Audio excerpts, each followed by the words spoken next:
Hello friends, myself doctor Nita Kapoor. आज मैं अपनी एडोलेसेंट सीरीज़ को थोड़ा सा विराम देते हुए आपके सामने एक नई सच्ची घटना आपको बताने जा रही हूँ। कल शाम को मैं और मेरे हस्बैंड आ रहे थे रास्ते में, तो हमने एक वॉल पर एक कागज़ को चिपके हुए देखा।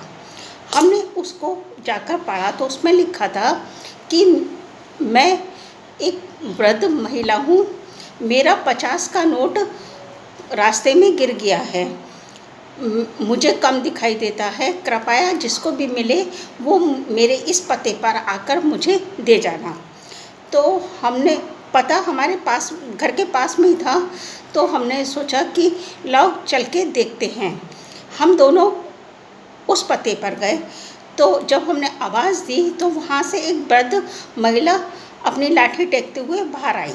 तो हमने उनसे कहा कि माताजी, आपका 50 का नोट कल जो गिरा था वो हमें मिल गया है, हम वो ही वापस करने आए हैं। तो वो वृद्ध महिला बोली कि कल से 50-60 लोग मुझे मेरे 50 का नोट वापस करके गए हैं। बेटा, वो कागज़ मैंने नहीं चिपकाया, मैं तो पढ़ी लिखी भी नहीं हूँ, पता नहीं किसने ये चिपका दिया है। तो हमारे बहुत कहने पर वो अपना 50 का नोट नहीं ले रही थी, लेकिन हमारे बहुत कहने पर हमने उनको वो 50 का नोट दे दिया। जब हम लौट कर आ रहे थे तो उन माँ जी ने हमसे एक बात कही, बेटा मैं आपसे एक विनती करती हूँ कि आप जाओ तो उस कागज़ को आप फाड़ के फेंक देना। हमने कहा ठीक है। जब हम रास्ते में आ रहे थे तो हमने सोचा कि जो 50-60 लोग भी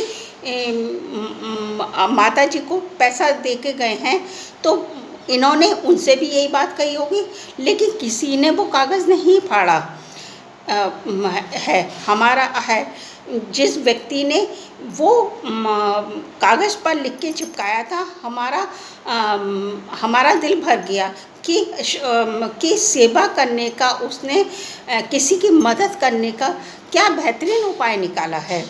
हमारा दिल उसके लिए श्रद्धा से भर गया। और जब 50-60 लोगों ने नहीं फाड़ा तो हम कौन होते हैं फाड़ने वाले। हमने भी उस कागज़ को नहीं फाड़ा। तो ये देखिए, ईश्वर हर एक की मदद करने के लिए किसी ना किसी को नियुक्त कर देता है और आपको वहाँ तक पहुँचा भी देता है। सेवा करने का ये एक अनोखा उपाय हमारे दिल को छू गया। मेरी आप लोगों से विनती है, कृपया इस घटना के बारे में आप अपने बच्चों को ज़रूर समझाइएगा और ज़रूर बताइएगा। है किसी की मदद करना ईश्वर का हमारे ऊपर आशीर्वाद होता है और उसका इशारा होता है, तभी हम मदद किसी की कर पाते हैं। Thank you.